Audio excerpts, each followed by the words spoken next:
What's going on, everybody? Welcome to the Tonya Rain Reloaded channel. If you are new, make sure you go ahead and hit that subscribe button. Make sure you go ahead and hit that bell to be notified whenever I upload a new video or go live. So we are back with another conversation. I don't want to really call it a collab, but to say another conversation style video.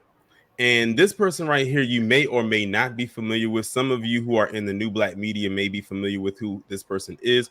But in case you are not, I have none other than Sincere Love the God. He is definitely a person who is really on the rise when it comes to the new black media. They have their hand in so many different things, and that's why I have them on here today, so they can go ahead and discuss their endeavors that they have right now, as well as future endeavors that they have coming up down the line. So Sincere, go ahead and let the people know who you are.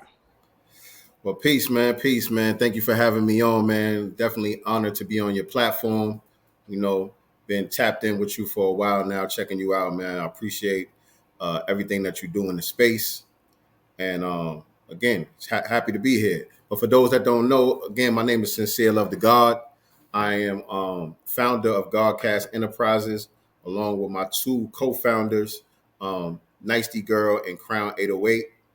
Um, I'm a hip hop artist. I'm a content creator, podcaster, and now a children's book author slash self publisher as well. So, like the brother said, got my hands in many things, and I try to stay busy in that way. And so, yeah, that's who I am. For those of you that don't know, I'm sure we'll get into some of the particulars about some of the different projects and endeavors that we got going on.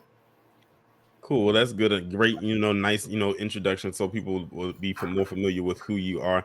And I will leave all your information down in the description so people know where to find you. Any kind of services and products that you have, they can go over there and check that out as well. So, what actually got you was started into, I would say, music? What was what made you want to get into that lane?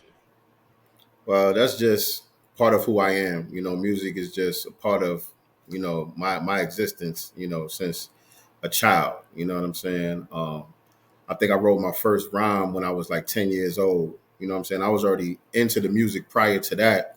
Um, but I actually sat and wrote my first rhyme when I was like 10 years old. And so I always been honing my craft and my skills as far as being an MC throughout the years. Um, I started recording, in my 20s or something like that is when I really first started recording and kind of trying to get serious. Back then I was, trying to get into the industry, trying to break into the industry and get a record deal and all of that. Of course, at this point, I've long passed, those type of ambitions, but it's always still just been a part of who I am.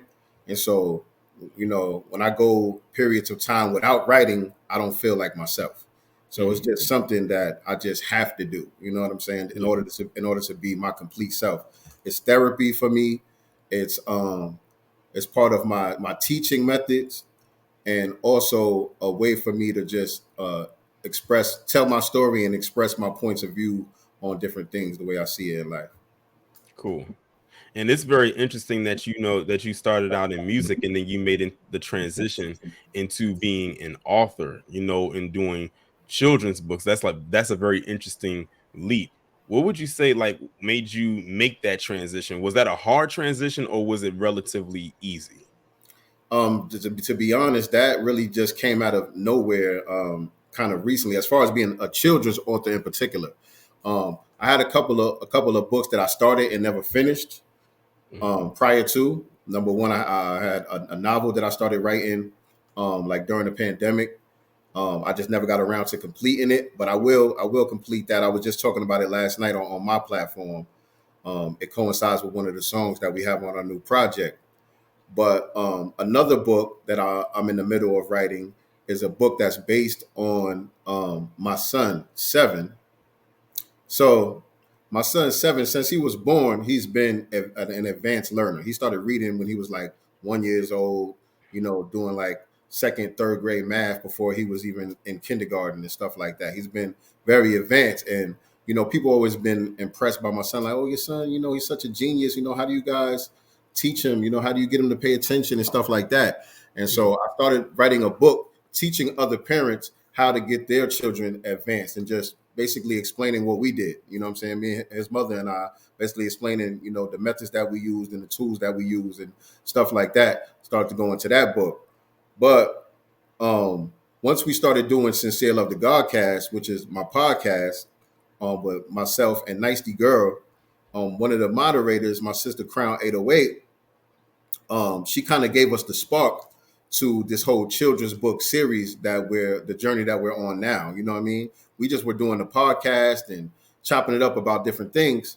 And every now and then my son would jump on camera and, her watching our interactions inspired her to begin writing a children's book based on my son. Yeah. You know what I'm saying? And so we had one of our meetings behind the scenes, and she told us, about the story that she started writing.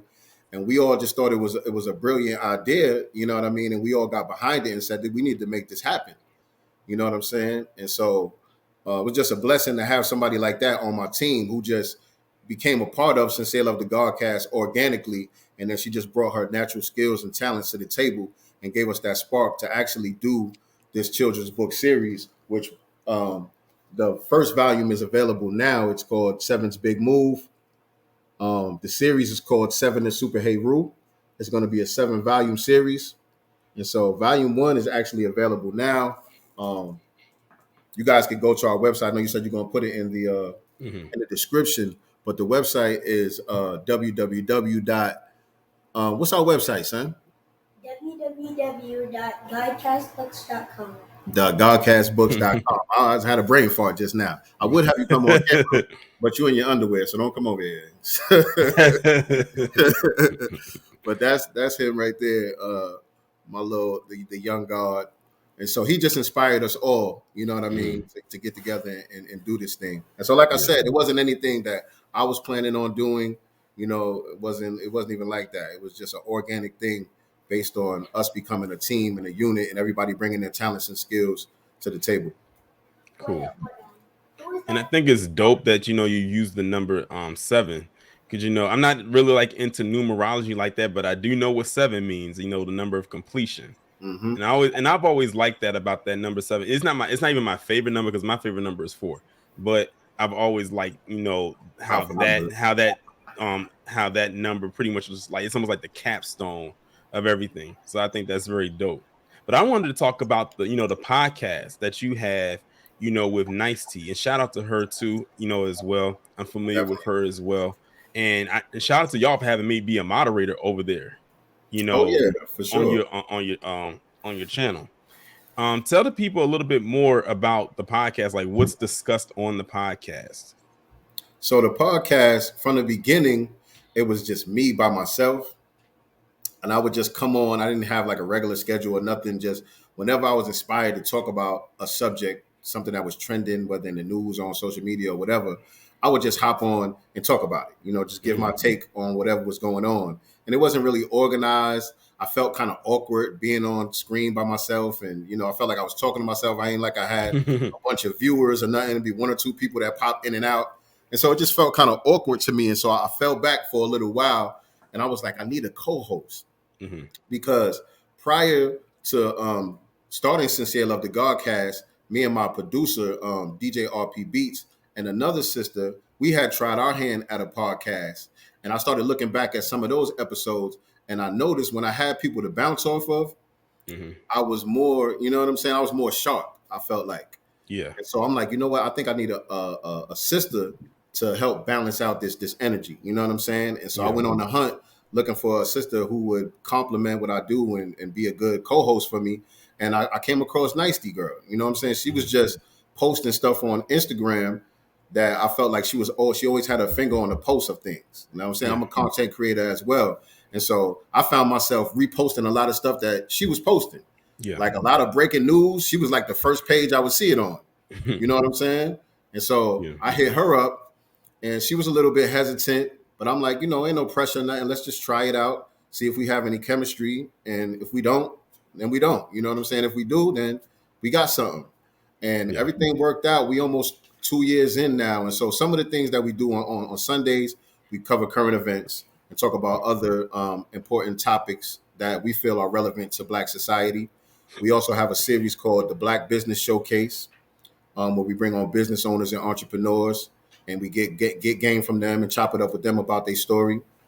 Um, she has a series along with another sister named Kay Jones called the Pick Me Godcast, where they talk about the relationships between Black men and women and kind of work as the counter agents to the divestors and that blue pill, that red pill society, and all of those people that's out there pushing that gender divide in our community. You know, they kind of like countering that energy with that series there. And then also I'm doing a series now where I'm decoding the lyrics to the new project, The Master's Table. And so we got a series called The Masters Decoded, where I break down the lyrics to all of the songs on the album and stuff like that. And yeah, so that's pretty much I think everything that we got going on the channel right now. Yeah, and like I said, I really enjoy when y'all do come together and y'all are able to do the podcast. It's almost like I'm glad I see when y'all are together. I mean, it might be an instance where one of you may not be available and you have to do it by yourself, and it's like kind of, I'm not gonna lie, kind of takes me out of it because I'm so used to seeing both of y'all together. Because like you say, you both have chemistry and y'all kind of bounce ideas off of each other. Like it may be something that you wanted to say that you couldn't get into your formulate in your mind, but the other person thinks it. So it's like you're linked mentally in that aspect. And you made a very good point when you brought up how when you started making content, it was kind of like, you know, kind of nerves at first, like you didn't know exactly like what you're gonna say. You was kind of nervous about having yourself on camera. I was the same way. Like when I first got started doing this, I didn't like the sound of my voice. You know, I didn't have myself on camera like more often like I do now. And I think that's the reason why I started doing weekly live streams, just so the audience could see my face, because I know I have a growing audience. So I know some people say, oh, this is what Torian looks like. So I know when people say that, I know that they're a new subscriber to the channel. And that's a good thing, because that means that my audience is definitely growing. But I was in that same boat. I didn't like the sound of my voice. So I said, let me just go ahead and do this.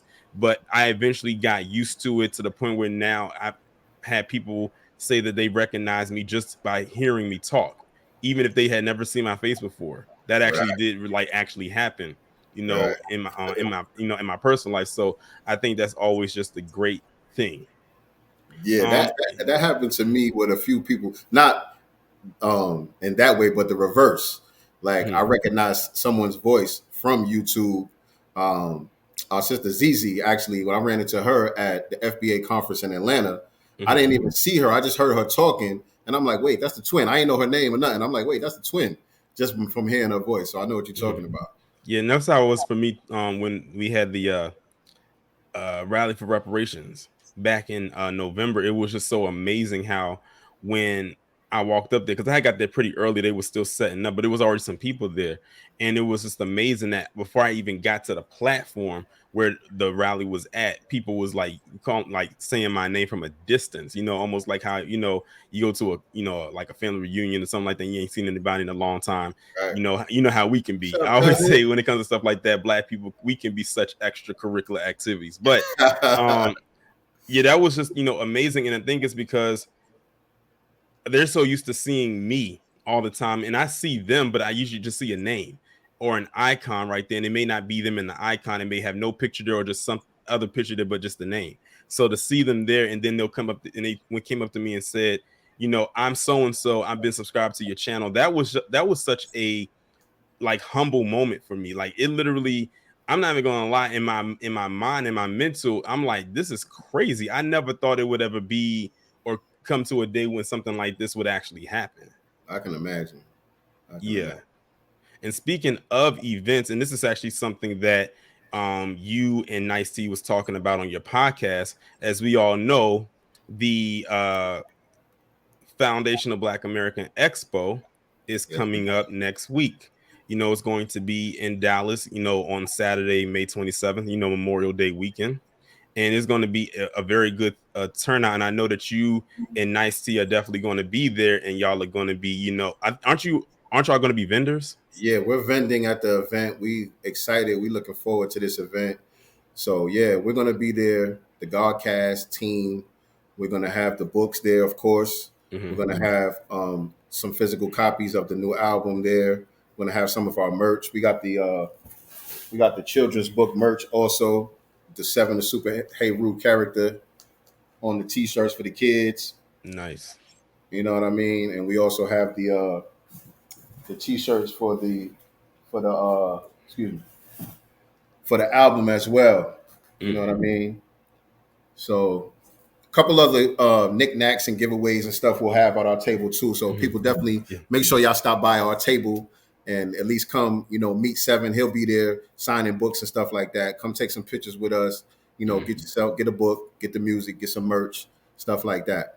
Yeah, I will definitely, find your, table. I personally can't wait for this event. I bought my ticket, all my flight arrangements and stuff like that, hotels and whatever, back in January. So, and I was actually shocked that it was relatively affordable because I'm thinking it's Memorial Day weekend, and I'm thinking, oh, it's going to be expensive because of the weekend it is, no matter how early I bought it. But it was really, really cheap, and I was very glad that I had the wherewithal to actually do that, because I said there's no way that I'm gonna miss this event, because unfortunately I wasn't able to go to the grand opening of the museum out in LA. I knew I wasn't going to be able to make that, but I knew for sure I was going to not miss this expo. No doubt. And yeah, I knew I wasn't going to make the museum opening, and also I missed the rally too. I was originally planning on going to the rally. They had the original date, but when things got switched around last minute and all of that, it just didn't work out for me with me and my wife's schedule. It was like, nah, we ain't gonna be able to do it. Yeah. And so definitely we hopped on this one early. We were in the beginning stages of working on the book. So us booking the vending spot at the expo kind of threw a battery in our back to get the book complete. You know what I'm saying? Because like we locked in now. You know what I'm saying? We don't paid our money, so we're gonna get this book finished, and we're gonna get out there and get this thing to the people. And so yeah, I'm proud of what we were able to accomplish in a short period of time. Right. It's just crazy how fast this time just kind of like flies right on by when you're busy, like when you're being active and you have something going on, some kind of structure, some kind of organization. Because when it's a bunch of disorganization or in chaos, it can be hectic, especially when it comes to being an author, creating books. You want to make sure everything is correct. Is this your first book? First published book, yes. Nice. First published book. First of many. I'm just putting it out there in the universe. I'm saying first of many. I'm just putting it out there in the universe that this one is going to be extremely well. I think children's books for the most part do fairly well because it is a children's book. So a lot of people kind of feel like, oh, I can be a little bit safe with it. And then who knows where else you can go, from here. Like, do you have any ideas? I mean, you don't have to say them, but do you have any ideas of another book? Like maybe that's not a children's book. Oh, absolutely. Like I said, with the children's book, this is going to be 7 volumes. We already planned that out. But like I said earlier, there's 2 books that I started. One is a novel, and one is to help teach other parents, how to, especially parents of newborns and young toddlers, how to get their children advanced with things like reading and mathematics and stuff like that. I'm definitely going to get those finished and get those published, especially now that I know the process. Like I learned so much going through this process of getting this book completed and actually getting it printed and published and everything like that. And so now that I know that process, I can kind of get out of my own way and get these other books completed also. Well, explain to the people who maybe want to become authors. I know it may be different for other people depending on what type of book that they are, but we'll keep it in the realm of children's book. If you can explain the process you had to go through from beginning to end of getting this book done. So we consulted with a brother named Fobbs. Shout out to Fobbs, the chairman. He's also an author of a couple of books. One being like a children, like I think that his book is more for. He has a book that's like a comic book for like teenagers, but he also has one called Black American Facts, the States of. I forgot. I'm messing up the man's book, but it's about different facts about every state in America. Foundational Black American facts about every state in America, and that one is for children. And so we had interviewed him on the Black Business Showcase, and so from us having those conversations, we knew that he had the know-how to get it done. And so we reached out to him and hired him as a consultant, and he kind of walked us through the process, and he plugged us in with the resources and everything, the people that he was using as far as the print company, as far as the illustrator, and he helped us even edit it and format it so that that we could submit it to the print company and everything would be the right specs and all of that stuff. So definitely, if you're somebody who's going to be starting your first book, get somebody who knows what they're doing. You know what I'm saying? Yeah. Make that investment to get some mentorship or some consultation or somebody that can help you get where you're trying to go. Get somebody that's in the same niche or similar niche to where you want to be in also, and have them walk you through their process, man. That's what we did. And we just took notes along the way. We documented the entire process, and we made sure that we were prepared to do it on our own for the next 6 out of this series. Cool. Yeah, and I'm glad that you, like I said, I'm glad you explained. That's why I asked, because again, it may be some people that want to write a book, but they don't know how to do it, and then it's like they maybe start it and they don't finish it. And like I said, there's a lot of growing pain when it comes to doing books, because it's not the easiest thing. And this is coming from a person who's never written a book before, but has done a 20-page research paper on a topic that I had to do in order to graduate from college. And I love the topic that I came up with. I think the hardest part was coming up with the topic, because it couldn't be too vague. It had to be very limited. As a matter of fact, I still have the copy of the paper like in my possession. I said, I'm not getting rid of that. They bonded that, and I'm gonna take that in strike. I said, if I never write a book, at least I did something that almost was in the form of a book, because them 20 pages was no joke. Between having to do that and balance between classes and having to get drafts revised and taking stuff out, putting stuff in, and then having to present it at the end of the semester. And mind you, I'm doing all of this while balancing other classes and an internship. This is all just to graduate. So yeah, and that's another thing right there too. When it comes to doing something like that, you got to understand that you're still human at the end of the day. There's still a lot of stuff that's going on in your life. And on top of that, so it's like you gotta it's almost like you gotta grow extra arms, in order to be able to try to tackle as much as you possibly can. And let me say this: your term paper that you wrote, it is a book if you want it to be.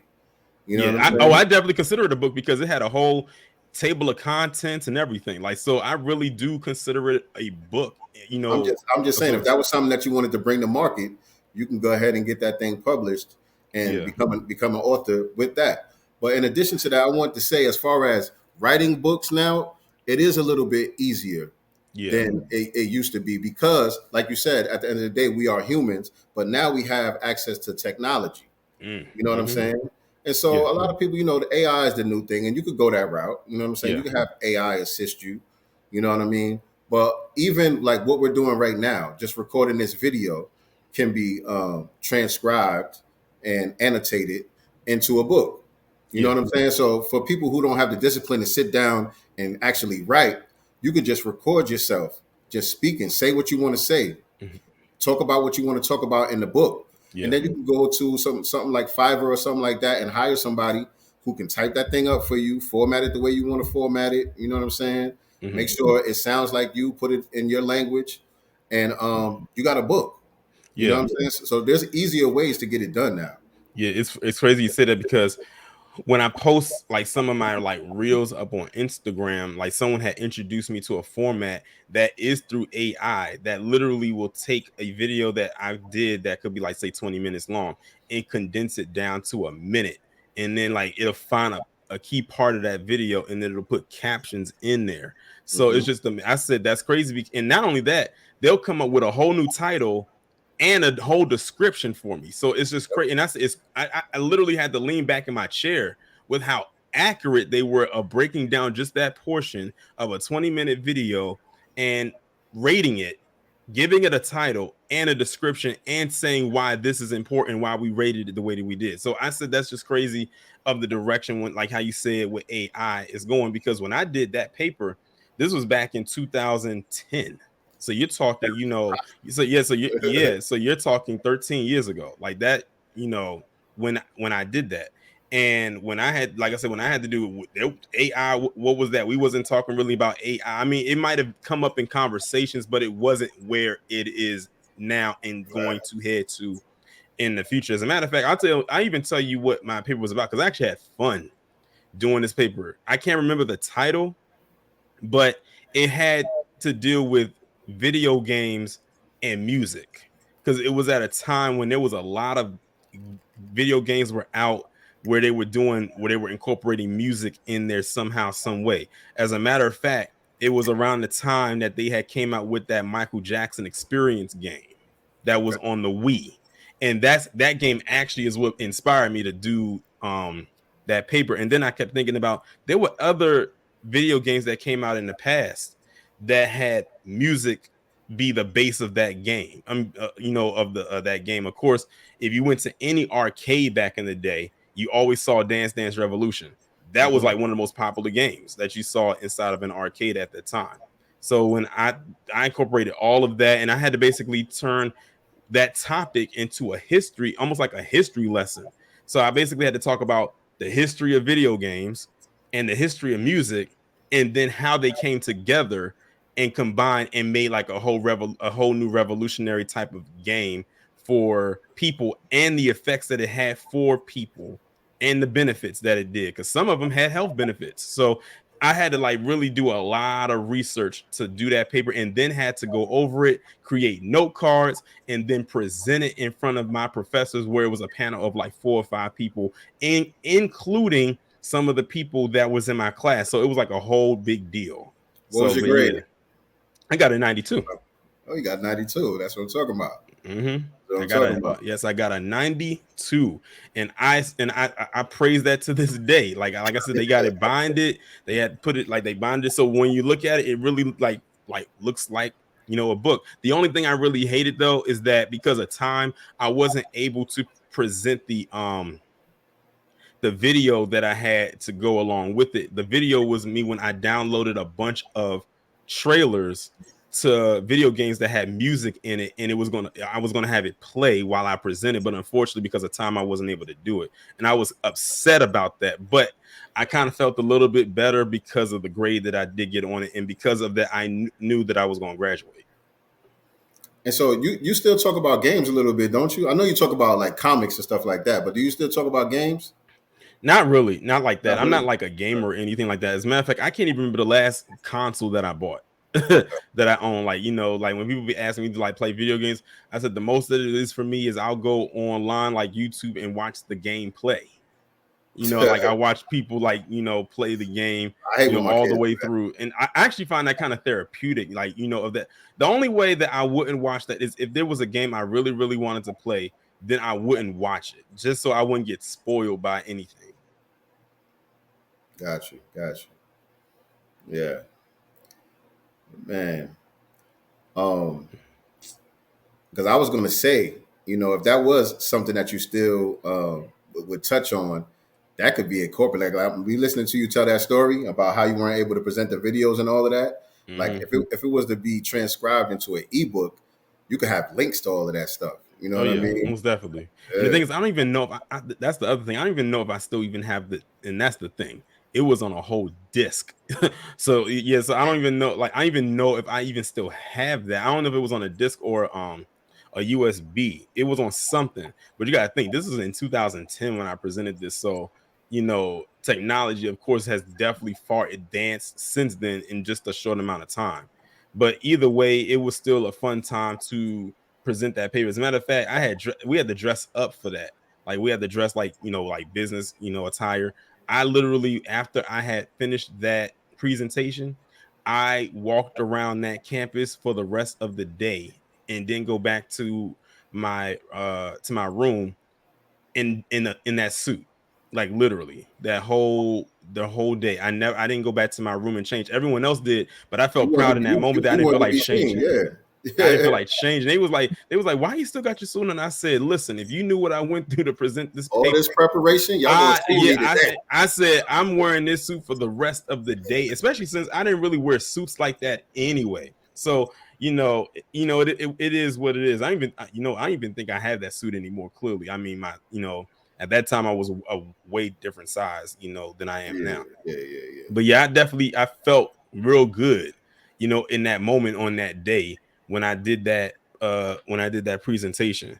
So I said, I said, when I change out of something, I'm not coming back outside. I'm staying in. Yes, sir. But yeah, I'm trying to think if there anything else. I think I feel like we covered so much just in 30 minutes. That's how I said I always like to have this thing flow, just as a conversation. Like I said, I can't wait to actually finally meet you and Nice T in person. Likewise. At the expo next week. That's definitely going to be a phenomenal event. That's going to be history. That's history in the making. It's going to be a lot of memories that come from that. I'm calling it now that this is not going to be the only one. I feel it's going to be more. It may be at a different location, but I'm putting it out there right now that this is going to be a phenomenal event. We were talking about how, being that it's just that one day, even though it's all day, it's gonna come and go. It's like all this preparation, right. like you were just talking about with your paper and all of that, all this preparation leading up to this, and it's just gonna come and go and be over with. I hate when it's like when it comes, like when you wait all this time to get up to something and it's only lasting for one day, and that one day goes by so fast. Right. That's why I'm glad that I'm coming. Well, I think for the most part, most people are coming in on that Friday. Yeah, I know some. Friday. Yeah, I'm coming in. Yeah, I'm leaving out to come to the expo on that Friday. I actually have some family in Dallas that I hadn't seen in a couple of years, and I'm gonna go chill with them for a little bit and see, what else people are getting into. Like I said, I know most people are coming in on Friday. I know some people probably going to try to, do some things probably, the night before or whatnot. And then the expo, of course, is going to be on that Saturday. I know that Friday, Dwan B is having a comedy show. I saw that. So I know a lot of people planning on going to that. I don't know if I'm going to be able to do it because I'm bringing my son with me. Mm-hmm. And his mom's not coming. My mom's not coming. I ain't got nobody to leave him to watch him. Yeah. So I don't know if I'm be able to make that joint, but yeah, I know. Yeah, I saw that. I actually just saw that today. I actually saw it on Twitter that he was advertising that he's having a comedy show that Friday. I think at 7. Yeah, 7. That was 7 in their time. So I might check it out. I don't know. I don't want to say that I'm going to go and I don't go because I already know for certain where I am going. So, on that Saturday, like I said, that's going to be an all-day event. So it's like you're going to need all your energy for that. Yes, indeed. But yeah, man, like you said, we covered a lot, man. We talked. Yeah, we definitely did. We talked about the music, the book, the upcoming expo. Yes. A little bit of background stuff in between there. So yeah, man. We got it covered. Pretty much. Let everybody know. And I don't want to give y'all a bunch of different websites and links and stuff to go to. But if you want to get the music, it's themastersrsvp.com where you can get the music and the merch. Mm-hmm. If you want to get the book and the merch that goes with the book, it's godcastbooks.com. And again, my brother going to have that in the description as well. So the mastersrsvp.com and godcastbooks.com. And you guys can follow me at Sincere Love to God on all social media platforms. And subscribe to my YouTube channel as well, man. Just type my name on YouTube and hit that subscribe button. Well, most definitely. Well, first of all, I'm glad that you was able to come on. We was able to have our schedules be clear because we had spoke about this last week. And here we are a week later, pretty much, talking to the people getting, more acclimated with who you are. If they, like I said, if they weren't already familiar with you already. I know some of my subscribers are familiar with you, maybe not every last one of them. Just a couple. Yeah, just, a couple. But now the vast majority are going to be familiar with who you are. And to those watching, make sure y'all go ahead and subscribe to his channel. Like I said, I'm gonna leave all the links down below to his channel, his merch, the music, the book, all of that good stuff, so you can go and check it out. And if you were coming to the expo next week, then you can actually meet him in person. Go to his table, go and see and check out, Sincere Love to God in person and see his merch and the books and the music and all the good stuff he's gonna have. I know I am. I'm going to go to that table. I'm gonna find that table. 7 is super excited to meet y'all, man. He's been looking forward to this just as much as we all have. He's been part of the whole process with us as far as giving us input on the creativity, giving us input on marketing things and all of that stuff. Like he's been a part of the whole process. He's a part of the company. He's not just the character in the book or the inspiration. You know what I'm saying? He's really been a part of this whole thing. And Texas is his favorite state because it's the biggest state. He just likes it because it's the biggest state. And he knows a bunch of facts about Texas. And he knows a bunch of facts about all the states anyway. Nice. But Texas being his favorite. So he's definitely looking forward to coming there, meeting the family and all of that stuff and chopping it up with you guys. Is he looking forward to the food? Because he's a picky eater. Oh, okay. I gotta see what they got for him because he's a picky eater. Hey, listen, pizza or something. Hey, listen. When I was a kid, I used to be a picky eater, and it used to piss my parents off because they hated to have to be very selective with the food that they gave me or any restaurant we went to. They hated it. But now because my palate has expanded, I'm willing to try things, not every single thing, but I'm more open to the food that is out there opposed to when I was a kid. I think most kids go through that phase. Some never, unfortunately, outgrow it. They'll be real picky even into adulthood, but everybody's different. So I definitely understand the picky eater part. Yeah, you got any kids, by the way? Nah, not yet. Okay, take your time. Take your time. It's a beautiful thing though, but take your time. Right. But yeah, we're going to go ahead and close this thing out. I appreciate everybody for coming through and tuning in. Make sure, again, if you are subscribed to the channel, make sure to stay subscribed to the channel. Also, shout out to all the members on the channel, all the patrons on Patreon. Any new subscribers, welcome. Again, shout out to Sincere. Check out the links. Check out the merch, the book. If y'all are at the expo next week, we will see you. Some of y'all might see us first or see me first because, like I said, on here, I only know y'all by name. I don't know y'all by face, so y'all will recognize me before I notice you if this is anything like the rally. But with that being said, we about to be out. Be safe and be one. Appreciate you, brother. Peace.